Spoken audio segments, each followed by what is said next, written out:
بسم اللہ الرحمن الرحیم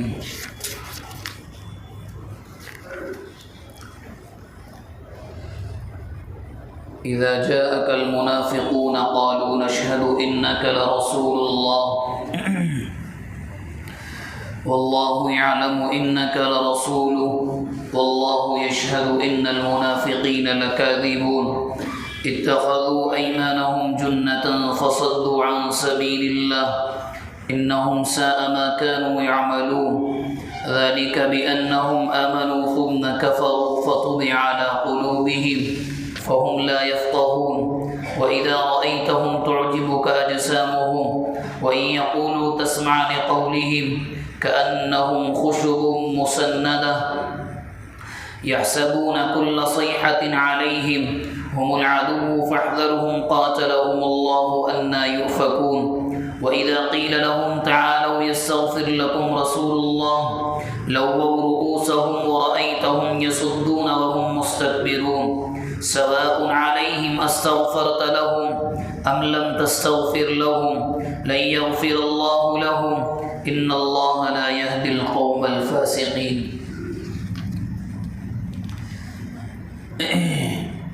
یہ قرآن مجید کی سورہ منافقون ہے. اپنے نزول کے اعتبار سے ایک مدنی صورت ہے اور یہ تقریباً کمپلیٹ سورہ ایک واقعے کے بعد نازل ہوا. جو واقعہ بلکہ حادثہ بھی کہہ سکتے ہیں جو پیش آیا تھا مدینہ منورہ کے باہر. ہوا یوں تھا، پہلے آپ اس کا ترجمہ سن لیں مختصر، اس کے بعد جو اس کا وجہ نزول ہے اور جو اس کا نازل ہونے کی جو وجوہات ہیں وہ انشاءاللہ سامنے آئیں گی. فرمایا کہ نبی صلی اللہ علیہ وسلم یہ منافقین آپ کے پاس آتے ہیں اور آ کر کہتے ہیں کہ ہم نے گواہی دی آپ اللہ کے رسول ہیں اور اللہ جانتا ہے کہ آپ اللہ کے رسول ہیں، اس میں کوئی شک نہیں ہے. واللہ یشہد، اور اللہ گواہی دیتا ہے اس بات کی کہ جو بات منافقین آ کر کہہ رہے ہیں جھوٹے ہیں، جھوٹ بول رہے ہیں. اتخذوا ایمانہم، ان لوگوں نے اپنی قسم کو، جو انہوں نے قسم آ کر کھائی کہ ہم نے اللہ کو ایک مان لیا، آپ کو اللہ کا رسول مان لیا، اس کو ڈھال بناتے ہیں، اپنے بچنے کا ذریعہ بناتے ہیں. فصدوا عن سبیل اللہ، اور لوگوں کو اللہ کے راستے سے روکتے ہیں. انہم ساء ما کانوا یعملون، جو کچھ بھی یہ کر رہے ہیں وہ اچھا نہیں ہے. ذالک بانہم آمنوا، وہ اس وجہ سے کہ ایمان لائے. ثم کفروا، اس کے بعد پھر گئے، انکار کر دیا تو اللہ نے کیا کیا؟ فطبع علی قلوبہم، ان کے دلوں پر مہر لگا دی گئی، بند کر دیا گیا. فہم لا یفقہون، اب بات ان کو سمجھ میں نہیں آتی. اور اللہ کے نبی سے فرمایا بڑی عجیب بات، وَإِذَا رَأَيْتَهُمْ، گرچہ منافقین ہیں، جب آپ ان کو دیکھو گے تُعْجِبُكَ أَجْسَامُهُمْ، تو ان کی صحت، ان کے جسم آپ کو اچھے لگیں گے. وَإِن يَقُولُوا تَسْمَعْ لِقَوْلِهِمْ، اور جب بات کریں گے تو آپ چاہیں گے کہ آپ بات سنیں. كَأَنَّهُمْ خُشُبٌ مُّسَنَّدَةٌ، بہترین لکڑی ہے دیوار میں جس کو چن دیا گیا ہے. يَحْسَبُونَ كُلَّ صَيْحَةٍ عَلَيْهِمْ، اور منافقین یہ سوچتے ہیں کہ ہر مصیبت ان پر ہی نازل ہوتی ہے تو سنو. ہم العدو فاحذرهم، یہ دشمن ہیں ان سے بچو. قاتلهم اللہ انا یؤفکون، یہ چاہے جہاں بھی چلے جائیں اللہ کی ان سے جنگ ہے. وَإِذَا قِيلَ لَهُمْ تَعَالَوْا يَسْتَغْفِرْ لَكُمْ رَسُولُ اللَّهِ، جب ان سے کہا جاتا ہے کہ آؤ اللہ کے رسول تمہیں معاف کر دیں گے. لَوَّوْا رُؤُوسَهُمْ، تو مستی میں اپنے سر کو مٹکاتے ہیں اور تم دیکھتے ہو یصدون، کے رکاوٹ بنتے ہیں اور تکبر کرتے ہیں. اس صورت میں منافقین کے تعلق سے اللہ تبارک و تعالیٰ کی جانب سے بہت سخت لہجہ اپنایا گیا ہے، کیونکہ واقعہ ہی ایسا ہوا تھا.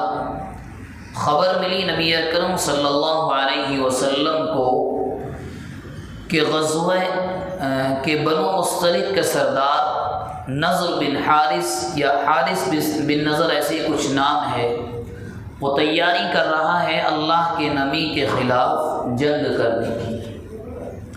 آپ کو خبر ملی، آپ نے صحابہ کو کہا تیار ہو جاؤ، چلیں گے۔ یہ گئے، ایک پانی کا چشمہ تھا جس کا نام مریسع تھا، اسی واسطے اس کا نام غزوہ مریسع بھی کہا جاتا ہے۔ وہاں جا کر دونوں جماعتیں آمنے سامنے آ گئی، قبیلہ بنو مصطلق اور اللہ کے نبی اور صحابہ۔ پہلے تیروں سے حملہ ہوا تو پہلے ہی حملے میں یہ بنو مصطلق والے بہت سے لوگ مارے گئے، بھاگنے لگے۔ مسلمانوں نے عورتوں کو قیدی بنا لیا، جو بچے مال غنیمت پر قبضہ کر لیا، جو جنگ کا اصول بھی ہے۔ اور جب یہ کچھ ختم ہو گیا تو کوئی بات ایسی ہوئی کہ ایک مہاجر صحابی اور ایک انصاری صحابی کسی بات پر آپس میں اختلاف ہوا، اور یہ اختلاف اتنا بڑھا کہ قتل و قتال کی نوبت آ گئی۔ اور وہاں کیوں ہوا؟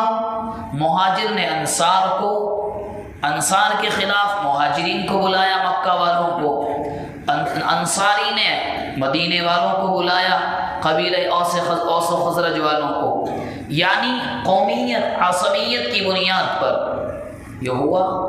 اللہ کے نبی کو خبر ہو گئی، قریب تھا کہ لڑائی ہو جائے۔ اللہ کے نبی آئے، یہ کیا ہے، تم کیا کر رہے ہو؟ قومیت کو اپنے بیچ میں لے کر آ گئے اور فرمایا ہم المنتنا، یہ زہریلی چیز ہے، عصبیت۔ ہم تو اس شہر کے ہیں، دوسرے والوں کو برداشت نہیں کریں گے۔ نہیں، رشتہ ایمان کا ہے، کوئی کالا ہو، گورا ہو، مالدار ہو کہ غریب ہو، عہدیدار ہو کہ غلام، کچھ بھی ہو، یہاں رشتہ ایمان کا ہے۔ اسی کو اللہ کے نبی نے فرمایا تھا حجۃ الوداع کے موقع پر، جو آپ کا آخری خطبہ ہے، فرمایا لا فضل لعربی علی عجمی ولا لعجمی علی عربی الا بالتقوی۔ یہاں فیصلہ اگر کسی کو بڑا مانا جائے گا، تقوی کی بنیاد ہے۔ مالداری کسی کے بڑکپن کی دلیل نہیں ہو سکتی، کسی کا عہدیدار ہونا اس کے عزت کرنے کے لیے، اس کی عزت کرنے کی دلیل نہیں ہو سکتی، تقوی کی بنیاد پر ہوگا۔ خیر اللہ کے نبی آئے، بیچ بچاؤ ہو گیا، دونوں کو گلے ملا دیا۔ حضرت عبداللہ بن صامت دوسرے صحابہ کی کوششوں سے معاملہ رفع دفع ہو گیا۔ اب منافقین بھی ساتھ میں آئے تھے، کیوں؟ ان کو ایک بات کا تو یقین رہتا تھا کہ نبی اکرم صلی اللہ علیہ وسلم جو بھی جنگ کریں گے ہاریں گے تو نہیں۔ کیوں؟ اللہ کی مدد ان کے ساتھ ہوتی ہے۔ تو یہ آتے تھے لڑنے کے لیے نہیں، مال غنیمت ملے گا، سونا چاندی باندیاں ملیں گی، غلام ملیں گے، بیچیں گے، پیسہ حاصل ہوگا، اس نیت سے یہاں بھی آئے تھے۔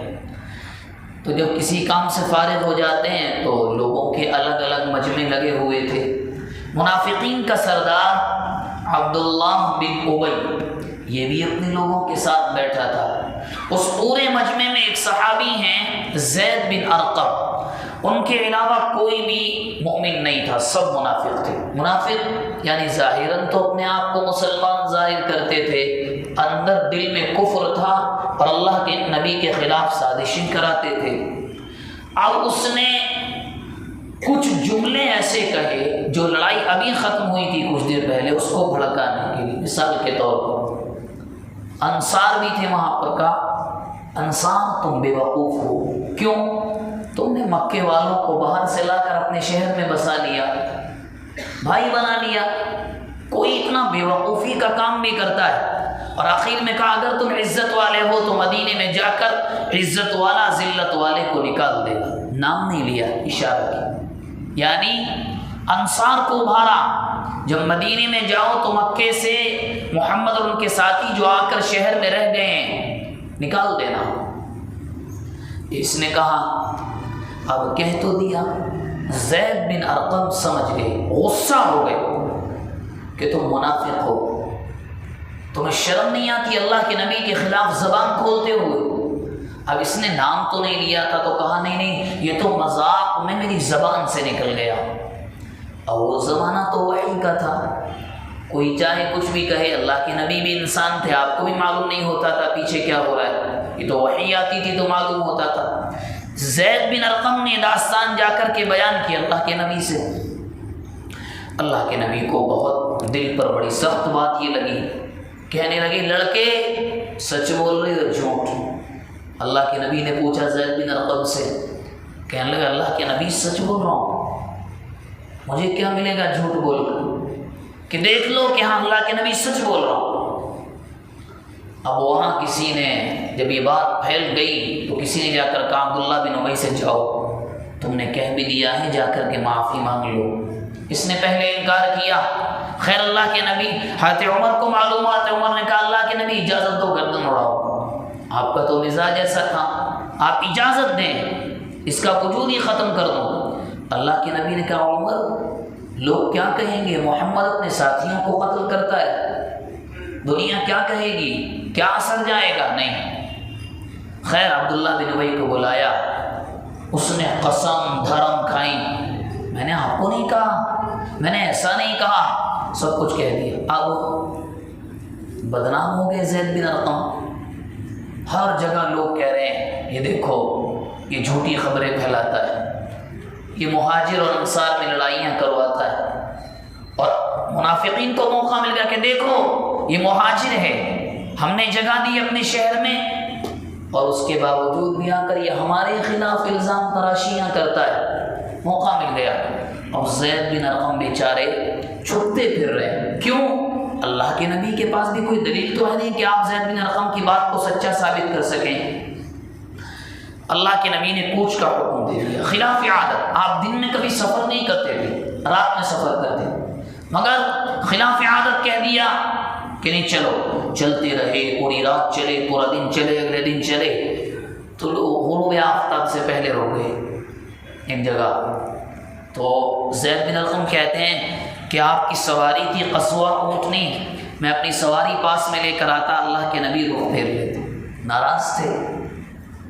کوشش کرتا, اچانک میں نے دیکھا کہ اللہ کے نبی کا سانس پھول رہا ہے, پسینہ آ رہا ہے. یہ اس وقت ہوتا تھا جب آپ پر وحی نازل ہوتی تھی, کیونکہ وحی کا دباؤ, پریشر, بوجھ بہت ہوتا تھا. اتنا ہوتا تھا, امی جان عائشہ فرماتی ہیں کہ بعض مرتبہ میرے ران پر آپ کا چہرے مبارک, سر مبارک ہوتا. کبھی کبھی ایسا ہوتا تھا کہ ایسا لگتا تھا کہ ران پھٹ جائے گی, اتنا بوجھ, اتنا دباؤ وحی کا ہوتا تھا. تو زید بن ارقم کہنے لگے, میں دل میں دعا کرنے لگا کہ اللہ تو جو بھی نازل کر رہا ہے اس واقعے کے بارے میں نازل کر, جو ہوا ہے. ہوا بھی ایسے ہی. اللہ کے نبی پر وحی نازل ہوئی, پیشانی کو پوچھا, کہنے لگے لڑکے صدقک اللہ, اللہ نے تیری بات کو سچ کر دیا. اور عبداللہ بن ابی منافق ہے, اس نے سب کچھ کیا, اور قرآن نے پورا سورہ اتارا کہ اللہ کے نبی کیا سمجھ رہے ہیں, یہ آپ سے کہتے کچھ ہیں کرتے کچھ.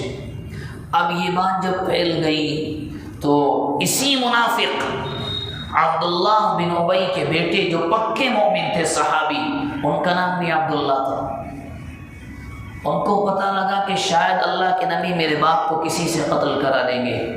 آئے آ کر کہنے لگے اللہ کے نبی اگر آپ میرے باپ کو قتل کرانا چاہتے ہیں مجھے تلوار دیں, میں کام تمام کروں.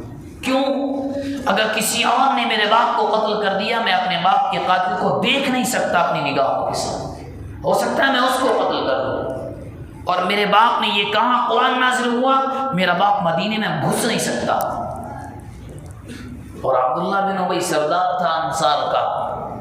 ہوا بھی ایسے ہی, جب پہنچا پورا لشکر مدینے کے قریب, باپ کے سامنے بیٹا گیا.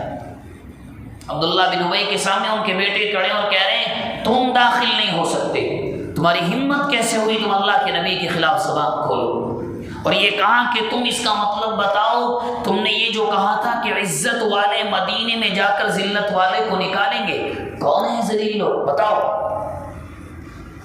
اب لوگ آ کر بیٹے کو کہہ رہے ہیں کتنا بے شرم بیٹا ہے، باپ کو اندر نہیں جانے دے رہا۔ اللہ کے نبی کو، اللہ کے نبی کی سواری آئی، پوچھا یہ کیا مجمع لگا ہے؟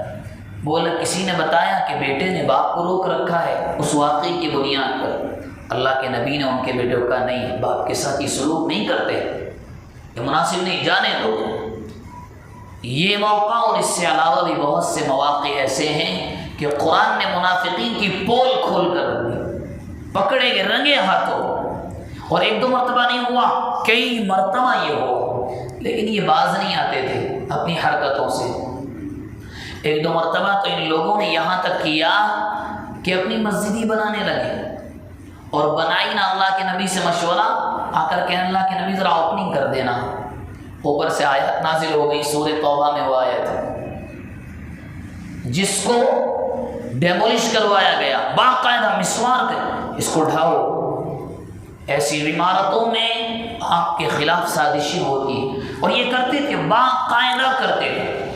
غزوہ خندق میں منافقین ظالموں نے یہاں تک کیا کہ کھانے کو مدینے میں کچھ نہیں، سامنے سے 10,000 کا لشکر آ گیا ہے، چاروں طرف خندق ہے، مدینے والے گھرے ہوئے ہیں۔ ان ظالموں نے یہاں تک کیا کہ جہاں چھوڑ کر جانے کا نہیں، اللہ کے نبی سے آ کر کہتے اللہ کے نبی گھروں میں دروازے نہیں ہیں، بیوی بچے جانے دیں ذرا۔ قرآن کی آیت نازل ہوئی، آپ سے آ کر کہہ رہے ہیں کیا ان بیوتنا عورہ، ہمارے گھروں میں دروازے نہیں ہیں، وما ہی بعورہ، جھوٹ بول رہے ہیں، مقصد یہ نہیں ہے، ان یریدون الا فرارا، جنگ سے بھاگنا چاہتے ہیں، یہ کرتے ہمیشہ یہی تھے۔ اور منافقین کا انجام کافر سے بھی بدتر ہے، مشرک سے بھی بدتر ہے۔ آخری بات کہہ کر بات ختم کروں، قرآن نے 5 بارے میں فیصلہ کیا، ان المنافقین فی الدرک الاسفل من النار ولن تجد لهم نصیرا، یہ کہاں جائیں گے؟ جہنم کے سب سے نچلے درجے میں، جس سے نیچے کا کوئی درجہ نہیں ہے، کوئی مدد نہیں ملے گی۔ اور آج کے زمانے میں ایک زمانہ وہ تھا کہ بعض مرتبہ معلوم ہوتا تھا کہ منافقین تو ختم ہو گئے، لیکن اب ہیں، جو زمانہ جتنا آگے بڑھ رہا ہے اور ملک کی سیاست جتنی آگے جا رہی ہے، روزانہ نیا چہرہ سامنے آتا ہے۔ اللہ تبارک و تعالی جو باتیں آئی ہیں ان پر عمل کرنے کی توفیق مرحمت فرمائے۔